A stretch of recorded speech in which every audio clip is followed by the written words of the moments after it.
ప్రాంతంలో మన సంఘం ద్వారా జరుపుకోవడం కూడా మన యొక్క అదృష్టం. ఆమె కాలంలో, ఆమె పరిపాలనా కాలంలో ఈరోజు మనం చూస్తున్న మన రాష్ట్రంలో ఉమ్మడి ఆంధ్రప్రదేశ్లో కావచ్చు ముఖ్యమంత్రులు మారుతున్నారు, కానీ మదారి కులస్తుల తల రాతులు మాత్రం మారలేదు. కానీ మన మహారాణి కాలం రాజ్యంలో ఏ కుల వృత్తి విచ్ఛిన్నంగా లేదు. ఏ కుల వృత్తి కావచ్చు, ప్రజలు కావచ్చు, ఎటువంటి నష్ట కష్టాలు కానీ లేకుండా సుభిక్షంగా జీవించారు. అన్ని కులాల ప్రజలు, వస్త్ర పరిశ్రమ కావచ్చు, రైతులు కావచ్చు, వ్యాపారస్తులు కావచ్చు, కళలు కావచ్చు, ప్రతి ఒక్కటిని పెంచి పోషించిన మహారాణి. ఇంతవరకు భారతదేశంలో కరువు ప్రాంతం కాని ప్రాంతం ఏదైనంటే మన మహారాణి పరిపాలించిన ఇండోర్ సంస్థానము. అంటే ఎంత ముందు చూపుతో ఆమె పరిపాలన కొనసాగించింది. వాగులకు అడ్డంగా check dam, water side check dam కడుతున్నారు కదా, అలాగే చెరువులు నిర్మించడము, డ్యాములు నిర్మించడము ద్వారా పంట పొలాలకు నీళ్లు మళ్లించడం ద్వారా సుపరిపాలన అందించిన గొప్ప మహారాణి మన కులంలో పుట్టింది.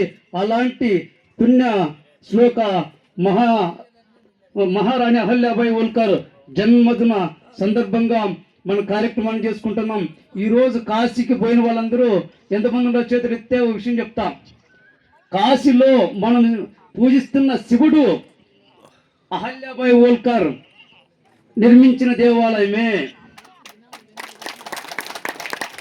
కాశీ అంటే అహల్యాబాయి హోల్కర్, అహల్యాబాయి హోల్కర్ అంటే కాశీ. ఈరోజు మన కోట ఇక్కడ దశాశ్వమేధ ఘాటు పక్కన ఒకటి అహల్యాబాయి కోట ఉంది, దంగర్ కోట అంటారు. ఆ కోట కూడా జవహర్లాల్ నెహ్రూ కోర్టు కేసింటే మన దంగర్లు ఒక 5 సంవత్సరాల క్రితం కోర్టులో గెలిచి ఆ కోటను కూడా స్వాధీనం చేసుకోవడం జరిగింది. కాబట్టి మనం కులస్తులు ఏమంటారంటే కొన్ని మనం విమర్శించకూడదు.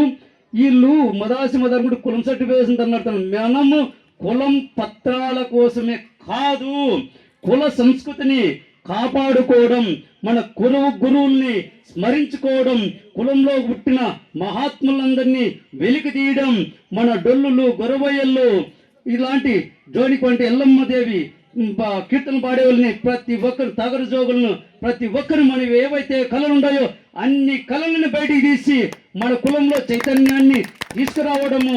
మన పూర్వీకులు ఎంతో ఘనమైన చరిత్రను కలిగి ఉన్నారు. ఈ రోజు ఇక్కడ గుర్తుపెట్టుకోవాల్సిన అవసరం, యాగంటి మోమేశ్వర దేవస్థానం కట్టినాడు మనవాడే. అది బుక్కరాయలు. ఒట్టుమిట్టు కోదండరాం దేవాలయం కట్టించినాడు బుక్కరాయలే. ఇలాగా ఇక్కడ విజయనగర రాజ్యాన్ని మహేంద్రవర్మ మన తాతగారు మహేంద్రవర్మ గొప్ప ధర్మ పరిపాలకుడు. అలాంటి గొప్ప ఘనమైన చరిత్ర ఉంది. కానీ మన నిర్లక్ష్యం వల్ల, మన మూర్ఖత్వం వల్ల మనం రాజ్య పరిపాలన పోయేది, మన గురు సంప్రదాయాన్ని మనం విడనాడి మనం ఈ దురవస్థకు రావడం జరిగింది తప్ప మనలో ఉన్న ఆత్మ నివేదనతా భావాన్ని వదులుకొని ప్రతి ఒక్కరూ సత్సంగ మంత్రి పెద్ద మార్గదర్శనంలో ముందుకు నడిస్తే కుల సర్టిఫికెట్లు సాధించడం పెద్ద సమస్య కాదు అని తెలుసుకున్నాం. అదేవిధంగా కోర్టులో కొద్ది కేసు నడుస్తుంది. డిసెంబర్ 1 తీర్పు వచ్చే అవకాశం ఉంది. ఆ రోజు రాని పక్షంలో డిసెంబర్ నెలాఖరు లోపల ఖచ్చితంగా తీర్పు మనకు అనుకూలంగా వస్తుంది. ఆ బీరలింగేశ్వరుడు, ఆ గాదలింగప్ప తాత, మల్లప్ప తాత, ఎల్లప్ప అంటే మా పుణ్య పురుషులు పుట్టిన ఈ జాతి గట్టు వాళ్ళ యొక్క శుభాశిష్యులతో మన యొక్క మంచి సంకల్పం కూడా త్వరలో నెరవేరుతుందని, కుల సర్టిఫికెట్లు వచ్చే మన పిల్లలు, మన రైతులు ప్రతి ఒక్కరూ మనం ముందడిగేసి అభివృద్ధి సాధిస్తామని ఈ సభ ముఖంగా మీ అందరికీ తెలియజేస్తూ జై బీరలింగేశ్వర.